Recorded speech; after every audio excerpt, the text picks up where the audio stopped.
नमस्ते। मेरा नाम ध्रुव है।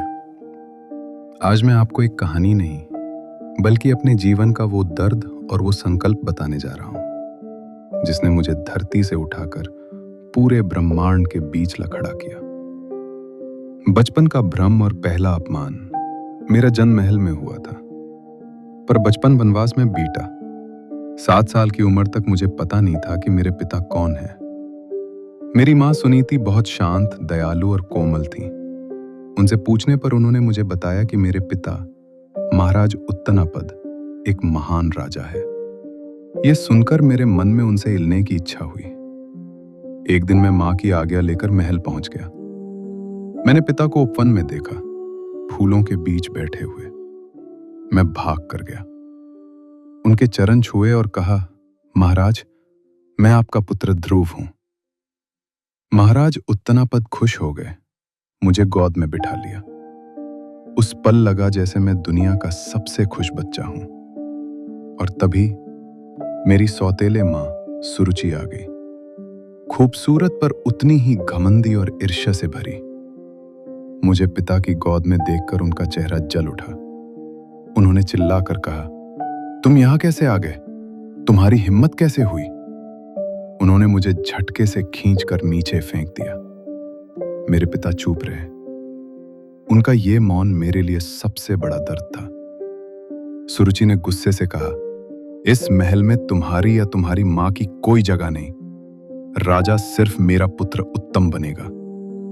उस शाम जब मैं घर पहुंचा तो मैं टूट गया था, पर अंदर एक आग जल उठी थी। मैं मां के पास गया और मैंने उनको वो सारी बात बताई जो राजमहल में हुई थी। वो सब सुनकर मां की आंखों में आंसू आ गए। मां ने मेरी आंखों में देखा और बोली, ध्रुव, अगर तुम चाहो तो तुम उनकी गोद में स्थान प्राप्त कर सकते हो जो संपूर्ण जगत के पिता है। मैंने मां से पूछा, वो कौन है मां? उन्होंने मेरी आंखों में देखकर एक सौम्य मुस्कान के साथ बोला, नारायण। मां ने कहा कि तुम्हें उनकी गोद से कोई नहीं उतर पाएगा। मैंने मां से पूछा, मां, वो मुझे कहां मिलेंगे? मां ने कहा, वे उत्तर दिशा के पर्वतों में मिलेंगे। मां की बातें सुनने के बाद मुझे रात भर नींद नहीं आई। मेरे मन में बार बार यही विचार आ रहे थे कि कौन है नारायण? क्या वो सबसे शक्तिशाली है? ऐसा क्यों है कि उनकी गोद से मुझे कोई नहीं उतर पाएगा? आधी रात को मैं घर से निकल पड़ा, सिर्फ एक लक्ष्य के साथ, नारायण को पाना। उत्तर दिशा की तरफ चलता रहा। रास्ते में देवर्षि नारद मिले। एक छोटे बच्चे को जंगल में देखकर वो मेरे पास आए। मैंने उन्हें अपनी व्याथा सुनाई तथा उन्होंने मेरी श्रद्धा देखकर मुझे मंत्र सिखाया, ओम नमो भगवते वासुदेवाय, और कहा कि इस मंत्र का जप करने से भगवान विष्णु प्रसन्न होंगे। यहीं रुक जाओ, बस नारायण का ध्यान करो और धैर्य रखो। मैं आंखें बंद करके तपस्या में लीन हो गया और यहीं से शुरू हुई मेरी असली परीक्षा। मेरी तपस्या की ऊर्जा इतनी प्रबल थी कि पास ही ध्यान कर रहे सप्तऋषि भी हिल उठे। उन्हें यकीन नहीं हुआ कि इतनी शक्ति एक छोटे बच्चे से आ रही है। वे मेरे चारों तरफ खड़े होकर मेरी रक्षा करने लगे। स्वर्ग के राजा इंद्र डर गए। उनको लगा कहीं ये बच्चा मेरा सिंहासन न मांग ले। उन्होंने मुझे तोड़ने के लिए हर संभव कोशिश की।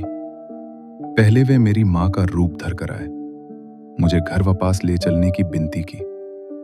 दिल रोया, पर मेरा ध्यान नहीं टूटा। फिर उन्होंने राक्षस, सांप और भयानक जीव भेजे, पर मेरी चेतना में सिर्फ नारायण थे। मैं एक चट्टान की तरह अडिग खड़ा रहा।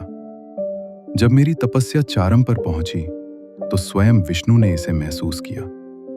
वे मेरे सामने प्रकट हुए, दिव्य, शांत, कोमल।